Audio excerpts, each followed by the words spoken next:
اڑنے والی چپل۔ ایک گاؤں تھا جس کا نام تھا پھول نگر۔ وہاں سب لوگ بڑے سیدھے سادے تھے، مگر ان میں ایک بچہ بہت شرارتی تھا۔ نام تھا اس کا گڈو۔ گڈو روز اسکول جاتے ہوئے جیب میں کنکر بھر کر لاتا اور راستے میں درختوں، مرغیوں اور کبھی کبھار گائے کے سینگ پر بھی نشانہ بازی کرتا۔ گاؤں والے تنگ آ گئے تھے اس سے۔ اس کی امی جب بھی اسے سمجھاتی تو وہ کہتا، امی میں نشانے باز بنوں گا، سب مانیں گے مجھے۔ ایک دن امی کی چپل بار بار گڈو کی شرارتوں پر اترتی، مگر وہ ہمیشہ بچ نکلتا۔ آخر کار اس نے دعا کی، یا اللہ اس چپل میں عقل ڈال دے، خود اڑ کے مارے تو میری جان بچے۔ تو جناب اگلی صبح معجزہ ہی ہو گیا، چپل میں جان آ گئی۔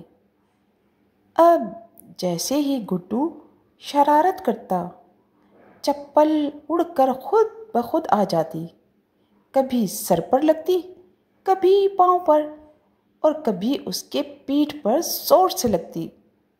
گڈو بہت پریشان ہوا۔ ایک دن اس کی چپل زور سے اڑتی ہوئی آئی اور اس کے ماسٹر جی کے کندھے پر جا پڑی۔ ماسٹر جی اور ہم جماعتوں کو بہت برا لگا اور اسے سب کے سامنے سزا ملی، جو اس کے لیے نہایت شرمندگی کا باعث بنی۔ گڈو نے معافی مانگی اور کہا، مجھے معاف کر دیجیے، اب چپل اڑنے لگ گئی ہے، میں شرارت چھوڑ دوں گا۔ اس دن کے بعد گڈو سدھر گیا۔ اب وہ بچوں کو شرارت سے روکتا اور اگر کوئی زیادہ تنگ کرتا تو کہتا، چپل کو نہ بلا لوں۔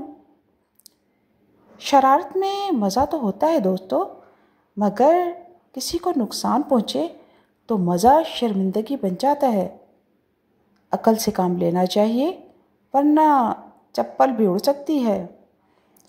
اور ہاں، اماں کی نصیحتوں کو ہمیشہ پلے سے باندھ کر رکھنا چاہیے اور ان پر عمل کرتے رہنا چاہیے، اسی میں کامیابی ہے۔ تو دوستو یہ کہانی صرف مزاحیہ نہیں تھی، ہم سب کے لیے سبق آموز بھی تھی۔